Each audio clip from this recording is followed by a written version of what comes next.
நம்ம துவா செய்யறோம், நிறைவேறல. அப்படி இருக்க தானே செய்யுது. எவ்வளவு பேருக்கு பிள்ளைகளும் துவா செய்யறாங்க, கடைசி வரைக்கும் இல்லவே இல்லை, இல்லாம மூத்தா போயிடுறாங்க. அப்ப நம்ம துவா செஞ்சு ஏத்துக்கொள்ளப்படலைன்றவன நம்ம என்ன நினைப்போம், அல்லாஹ்ட்ட கேட்டவன் நடக்கலையே, என்னடா இது அப்படின்னு நினைக்க கூடாது. ஏன்னு கேட்டா அல்லாஹ் ஏத்துக்கொள்வதற்கு 3 வழி வச்சிருக்கான். 3ல ஒரு வழியில அவன் ஏத்துக்கணும். நீங்க நினைச்சா தான் ஏத்துக்குவான்னு சொல்ல முடியாது. ரசூல் ஸல்லல்லாஹு அலைஹி வஸல்லம் சொல்றாங்க, ஒரு மனிதன் பாவமான காரியத்திற்கு துவா செய்யாமல், யா அல்லாஹ் நல்ல எனக்கு திருட்டுக்கலையை கத்துக் கொடு, நான் சாராய கடை திறக்க போறேன், நீ தான் அதுல பரக்கத்து செய்யணும், இந்த மாதிரி ரசூல் சொல்றாங்க. ஹராமானதை பற்றி கேட்காமல் மார்க்க அனுமதிச்ச பத்தி ஒருத்தன் கேட்பானேயானால் அல்லாஹ் 3 வகையில் ஒரு வகையில் அதை ஏற்றுக்கொள்கிறான். அதாவது நீங்க என்ன கேட்கறீங்க, ஒரு ஆண் குழந்தை வேணும்னு கேட்கறீங்க. இப்ப அல்லாஹ் எப்படி ஏத்துக்கிறான்னு கேட்டா அவன் கேட்டதையே கொடுத்துருவான். ஆம்பளை பிள்ளை வேணும்னு கேட்கறியா, ஆம்பளை பிள்ளை எல்லாம் தந்துருவான். இப்படியும் ஏற்றுக்கொள்வான், சிலருக்கு ஏற்றுக்கொண்டும் இருக்கிறான். அப்ப நீங்கள் துவா செஞ்சுட்டு வந்தீங்கன்னு சொன்னா அதையே தருவான். அது ஒரு வகை. இரண்டாவது, இவன் போட்டுக்கிட்டு புள்ளைய கேட்கறான், எல்லாம் நினைப்பான் நீங்க புள்ள வேணும்னு கேட்கறீங்க. ஆனா உங்களுடைய மறுமை மேட்டர் எடுத்து பார்த்தா, மார்க் ஷீட்டை பார்த்தா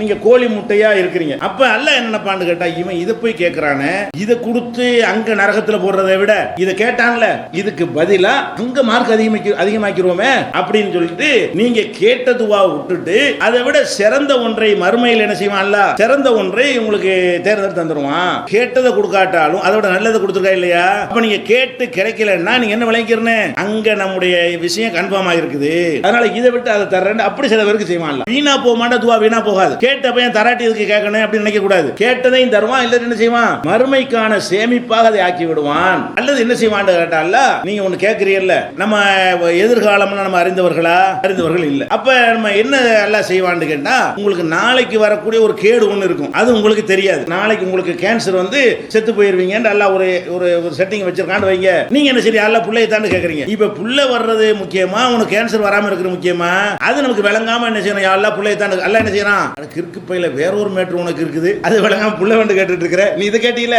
இதுக்காக வேண்டி அதை வராமாக்கிறோம், நீ புள்ளையை தானே கேட்ட, இவனுக்கு வரக்கூடிய ஒரு துன்பத்தை நீக்கிடுவோம் அப்படிங்கிற மாதிரி. இந்த மாதிரியாக அல்லாஹ் அப்படி ஏத்துக்குவானா. இது முஸ்னத் அஹ்மதுல 10709வது ஹதீஸ். அப்ப இதுல என்ன சொல்லப்படுதுன்னு கேட்டா, நம்ம எந்த துவா கேட்டாலும் அதுவே கிடைக்கிறதுக்கு ஒரு 33% வாய்ப்பு இருக்குது. அல்லது என்ன செய்ய 33% அதுக்கு மாத்திக்கிறவான், அங்க கணக்குல வரவு வச்சுக்கிறவான். அல்லது என்ன செய்வான், ஒரு நாளைக்கு வரக்கூடிய ஒரு துன்பம் உனக்கே தெரியாம இருக்கிறது, நீ இதை கேட்கிற, நான் இதை விட நல்லது உனக்கு செய்யறேன், அந்த துன்பத்தில் முதல் உன்னை காப்பாத்துறேன், அது நீ கேட்ட கோரிக்கையை விட நல்லதா இருக்கும், நீ கேட்ட பிள்ளையை விட, நீ கேட்ட செல்வத்தை விட நான் இப்ப செய்ய போறது உனக்கு சிறந்ததா இருக்கும் ஏத்துக்கொள்றோம். அதனால நீங்க ஏற்றுக்கொள்ளப்படலைங்கிறதுக்காக வேண்டி நீங்க என்ன செய்யக்கூடாது, தளர்ந்துடவே கூடாது, கேட்டுக்கிட்டே இருக்கணும். தாவரம் கேட்டு மூணு பாயிண்ட் எல்லாம் வச்சிடறான்ல, கேட்டும் தரல என்று சொன்னா நமக்கு நல்லது எதுவும் தெரியாது, அவனுக்கு தெரியும், அதான் அல்லாஹ் செய்வான் என்று நம்பிக்கொண்டால் அது என்ன செஞ்சிரு மாறிவிடும் என்பதை புரிந்து கொள்ள வேண்டும்.